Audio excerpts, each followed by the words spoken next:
Hello, this is John. I wanted to get a brief, quick, but important message out to everybody about being radical, about being extreme.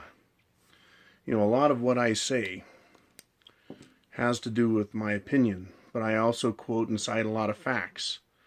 I point out things that I don't think other people are talking about. I try and bring attention to issues that are real, that we face. And I'm considered extreme. I'm considered, out there on a limb. I'm radical. Now, I guess what I've discovered since doing videos on YouTube is that radicalism really isn't that well received. It's not that well liked. I guess when you're a celebrity, you're extreme or you're radical, right? Everybody sees you or can see you. And they see virtues that they like and they see qualities they don't like. I think that radicals or extremists, in a manner of speaking, polarize people. You either like them or you don't. I can talk to somebody, and I'll do this frequently. I'll talk to them and I'll ask them their opinion, and I'll ask a series of questions to get their answers and their opinions on a topic. And after just a few minutes of discussing, what I'll do is I'll recite back to them their answers and their opinions, their perspectives. And they'll just say, geez, I didn't know, John, that I sounded that way. I didn't know that my ideas were like that. And I said, yeah, pretty crazy, huh? When you sit down and examine the way you think, the way you really think, you sound radical. You sound like an extremist.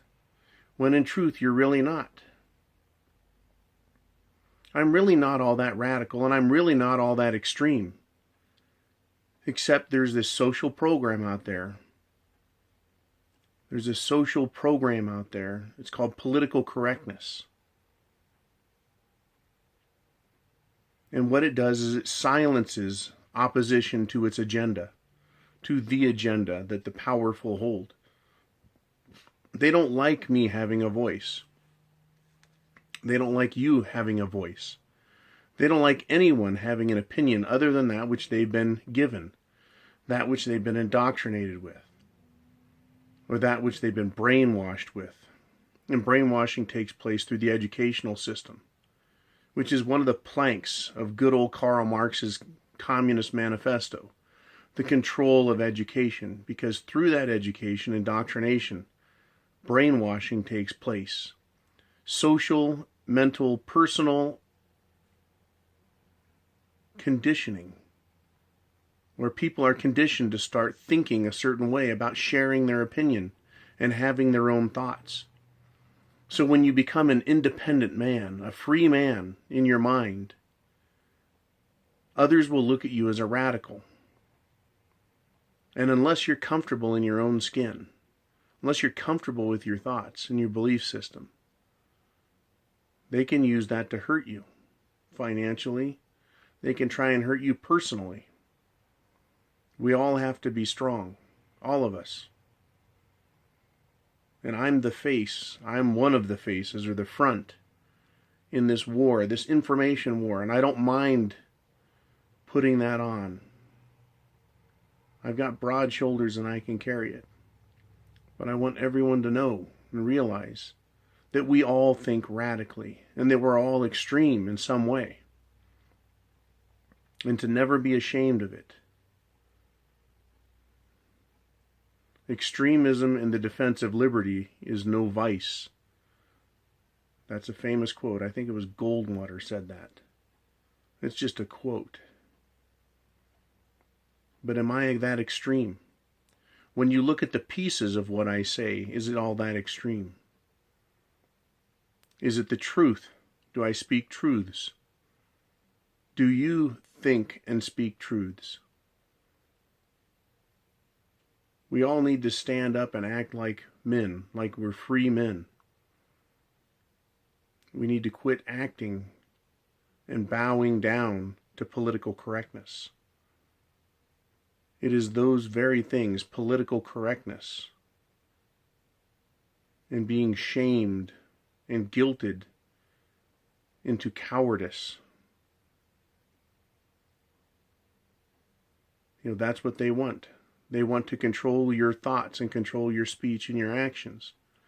And no man, especially in the United States of America, should feel ashamed of being a man and being free and seeking to protect his freedom and his life and his property, both politically and in the physical reality in front of him.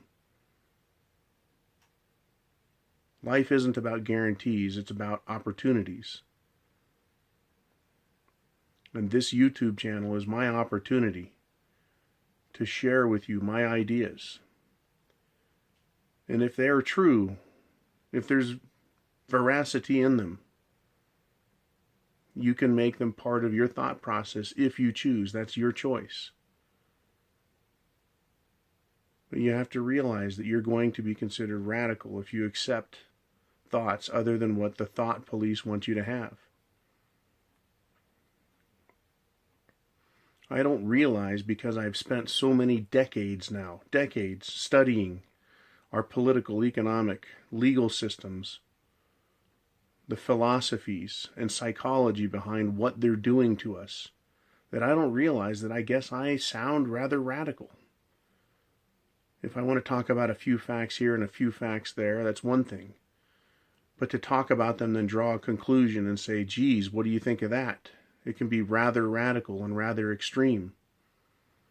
And while people in this world love to say they're extreme, they want to do that with a skateboard or a video game, or with a set of skis or a bicycle, some sport. That's not real, that's a sport. So it's okay to be extreme there. But to be an intellectual extremist, or to be radical with your thoughts and ideas, that's considered dangerous.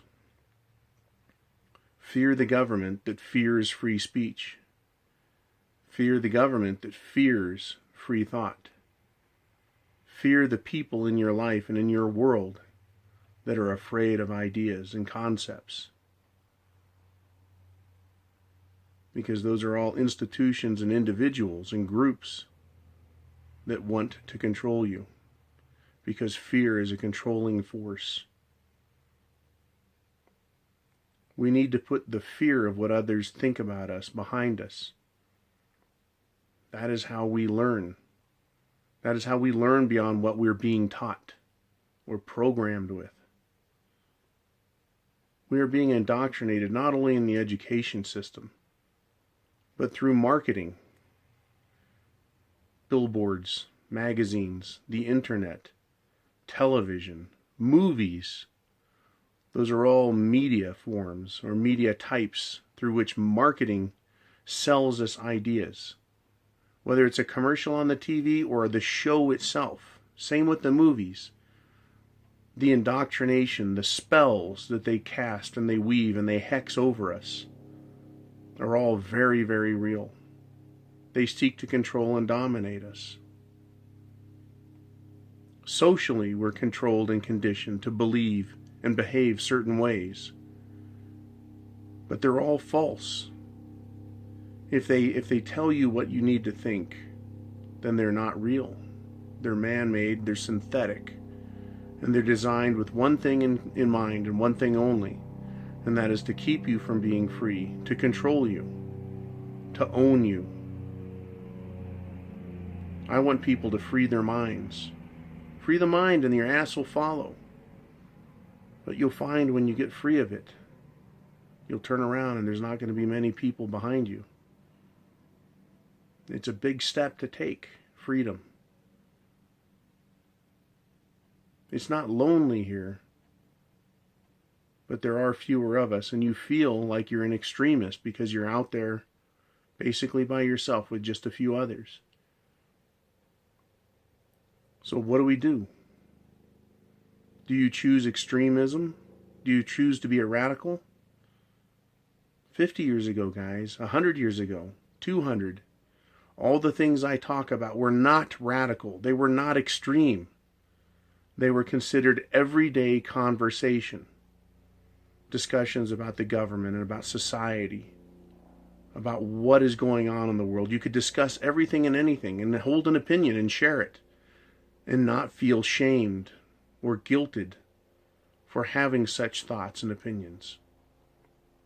America was founded on the idea that men are free and they're born that way and they should live and then die that way as free men. So am I radical? Am I an extremist? No. But I am the enemy of those who are controlled thought. I'm the enemy of a system that wants to indoctrinate and make slaves out of people. I spoke with my brother briefly earlier, and I asked him something, and he said, yeah, aha. I could hear him back away from me on the subject matter. I could hear it in his voice. It was shame and guilt. He didn't want to say anything positive. I have another friend that talks to me about subjects we discuss on here. And I was basically made to feel like I was radical and an extremist and way out there. And my friend realized halfway through that part of the conversation that a lot of the ideas that I express on here, we've already talked about, the two of us, and discussed them openly, candidly, without fear or reservation. But when listening to them on this channel, they sound extreme and sound crazy. That's control. That's social control and manipulation in our lives, and we need to see it for what it is. There's a lot of people that are out there on the limbs, man, out there in the way out. They used to be, and now as we learn, as we Americans, as we regular people learn more and more information, they don't sound so radical anymore, do they? Guys like Alex Jones that have been out there for decades talking. Even guys like David Icke over there in England. He has a lot of crazy ideas about satanic cults and lizard people and pedophilia and the problem that the government has and how there's a control matrix over us. And he has been vindicated over the last few years in a lot of the subjects he talks about. The conspiracies.